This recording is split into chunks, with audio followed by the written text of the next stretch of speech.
Hey, what is up? It's Ross, and we are back with episode 2. This is about being selected by spirits, spiritual awakening, spiritual emergency, dark night of the soul, initiation by spirits, and Bankai. So, with all that said, let's see what the hell we're talking about. Selected by spirits. So, this is a continuous process. From what I've gathered, it normally happens earlier on in a person's life where they're picked at birth or shortly after in the earlier ages, because there is some kind of essence or unique personality that stands out that would make them attractive to individuals. The other aspect of this is it's kind of an optional experience, right? There's some need of permission for spirits to engage or work with people. And the reason being is it's not easy, so there has to be trust. And that trust has to be earned over a period of time. And if it was forced or coerced, people would not be so willing to believe that good things could come from it. But because it is optional and you can let it go whenever you want, there's a sense of benefic kindness behind it, even though it might not look that way on the surface to people. Because the thing that I will say is spirit's idea of kindness and compassion is vastly different than the human concept of it, from what I've seen. These selected by spirits experiences too are becoming increasingly common because as the world gets sicker, more people are having what would be called quote unquote sickness dreaming. And I apologize for being appropriative of Aboriginal terms, but I can't think of a better way to describe it. And by sickness dreaming, how I mean it, I'm talking about like looking at the pollution and terror that has come to the land in that sense, which is not how it's used in the other culture as I understand it. Okay. But the other aspect of this is I see these people like me who are having this quote unquote sickness dreaming as almost like mushrooms coming in and kind of detoxifying these spaces by digesting the bullshit and having these sharing our experiences to help raise the consciousness. And that is the course correction. Like spirit is looking for people for course correction because there is some unity between the material world and the spirit world that needs to be maintained, and they have more resources to guide things, but they don't have the physical hands to do it. We have the physical hands, but we don't have the knowledge. So when we work together with them and with other entities, we get better opportunities, which is why spirit would be looking for people who would be more gifted. Okay. And then we have spiritual awakening. So you can either have the spiritual awakening, which is done by spirit, or just the natural one. And this is a profound experience that helps one understand their relationship to the cosmos. These are very beautiful and pretty. They can have some terror elements. One thing real quick too, if you hear a noise, my pug is sleeping on my lap and that is her snoring. I'm not farting or doing anything weird. I don't even know if you can hear it.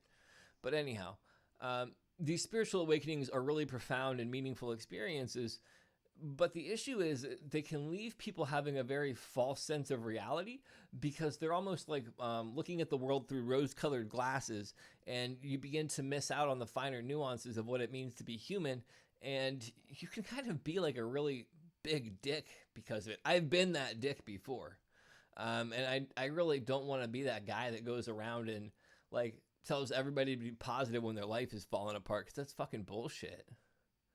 The other thing about a spiritual awakening, they normally offer a sense of power, a sense of purpose, a sense of mystery, a sense of connectivity, and then transcendence. And by transcendence, I mean superseding your needs and thinking of the good of the collective overall. Because oftentimes what we'll do is we'll think of it would be so great if the world believed everything that we did. And then rather than transcending differences, we try to make everybody conform to our belief structure, which is the exact opposite of what transcendence would be, ironically enough. Then we keep on going. Spiritual emergency comes up. And spiritual emergency can actually come from initiation by spirits. And ironically enough, I actually had a spiritual emergency again within the past couple weeks, where it was very much like the image that you're seeing on the screen there. It was after creating this slide as well. And it's an unexpected or breached spiritual awakening or download. And I like to use the metaphor of watching Netflix on dial-up. Like, it would blow the phone out of the socket, probably. Some people don't even know what dial-up internet is that are watching this, which is wild. But anyhow, or listening to it, rather. These experiences are things that end people up in psych wards, right? They are things that the information that you get is a little bit too much to handle. You don't have the resources to handle it, and you lose your shit, which is not pleasant, because then you also have to sort through everything and put Humpty Dumpty back together again, blah, blah, blah. Like, these things are rough, which is the reason why I do what I do, so I can help people. But they also include loss of power, paranoia, confusion, irritability, and psychosis. And when you're in the depths of it, it's really, really hard to get help, because you're, I wouldn't say violent. You have the potential to be violent. I'm never violent in those states. But there is a lot of aggression and anger that can be in there, and that can lead people down bad roads. Also, the confusion can make you make poor choices. It's just not a good place to be. And spiritual emergencies are different than a dark night of the soul, but you can also have them happen at the same time. Like, I had a total eclipse of my soul, like a couple weeks ago. And I've seen some really dark shit in my life, and I've been through a lot of dark shit. That was, I wouldn't say that was the darkest, but that was up there. And it surprised me how quick I was able to bounce back from it. But like, dark nights of the soul are a heckin' bad time, friends. You do not really want to go through that. And from what I've seen, you can go through more than one as well. And best thing to do is really just buckle up, because you can't run from it when it's coming for you. You just got to sit there and take it, and you can navigate it wisely, or you can be afraid and be a little bitch about it. And the more fear that you have, the more that these experiences are mess you up. Like, you really want to be somewhat neutral about it. Anyhow, moving on. Dark Night of the Soul is about demoralization, degradation, isolation, emptiness, pain, and fear. This is the thing where, like, you're on the verge of death, but you did not die. And that is almost worse. That is like insult to injury. That is like holding on by a thread.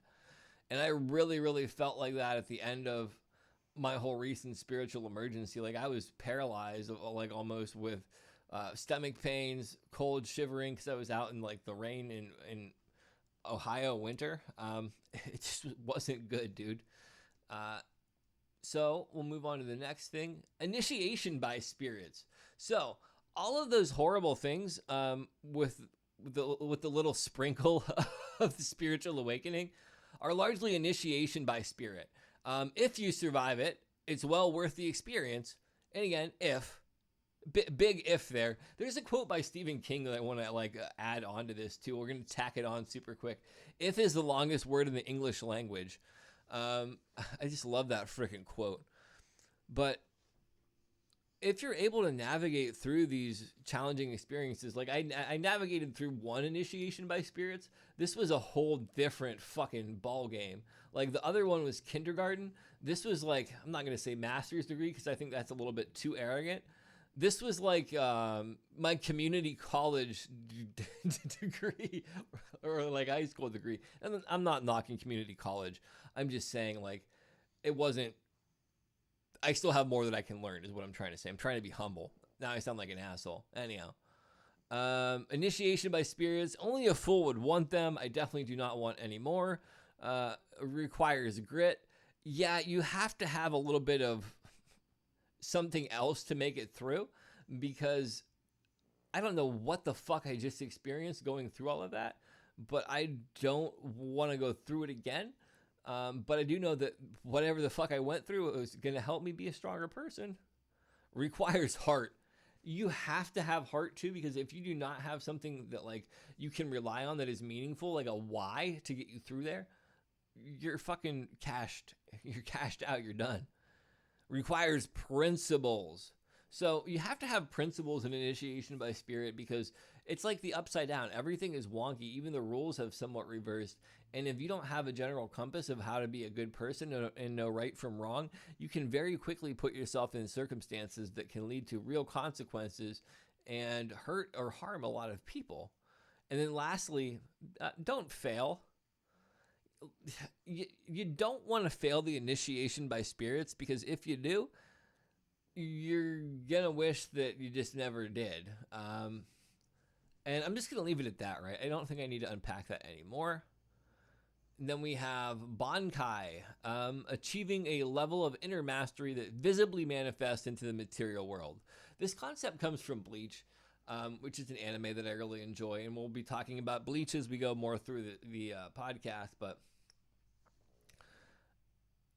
I think that there is this potential to manifest dreams and ideas into the real world, and that inner mastery is cultivated through these experiences that I've mentioned and navigating them wisely, because while mental health has a chemical component, there is an imaginal component there as well. And when we're able to craft our imaginal and these experiences in ways that are meaningful and powerful, we can begin to create physical changes in our lives. And I'm evidence of that. If you look at my life where it was 5 years ago to where it is now, my life is vastly different. And while I'm still somebody who has mental health issues and who doesn't have their life together fully, my life is vastly, vastly different. And it's like refined from that spiritual pressure.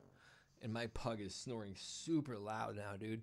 Let's see. And then Bankai is into the abyss. So this is, the pit's coming anyhow. You jump in, you're going for the ability to manifest your dreams, or you're willing to die like trying to manifest your dreams. It is refining power. So a lot of people in the modern like witchcraft movement or whatever the hell you want to call it, they're about like looking for power, but they don't understand that power doesn't really mean shit if you're not using it effectively. And this is refining power to a precision point so you can use it for specific things, right? You don't need to use a lot of magic to make things effective. You need to use a little bit of magic in the right places at the right times. And subtlety is your friend in regards to magic, in my personal opinion. And I say this after being like the most grandiose bitch ever. So keep that in mind. And then also, Bankai is risk versus reward, right?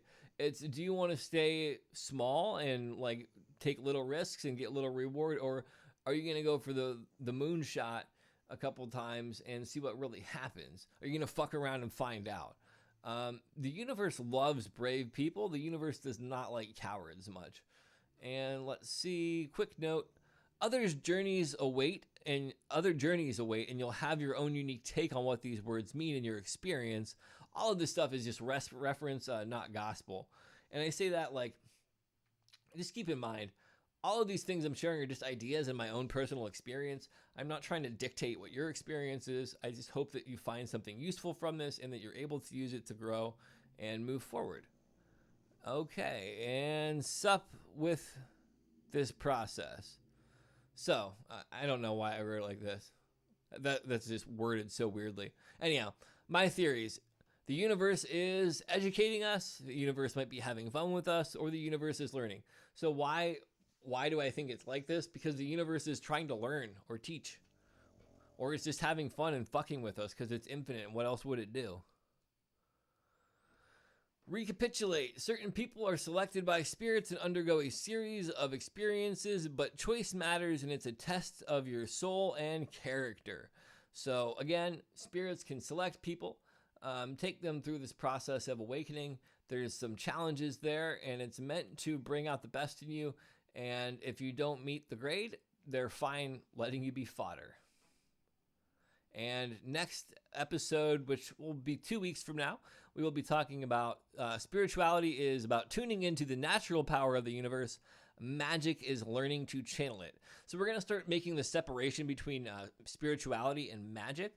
And then episode 4 will probably go full magic or something like that. I'm not too sure. Still getting recalibrated after being out of the psych ward. And with all of that said, we will chat again soon. Have a great day. Peace.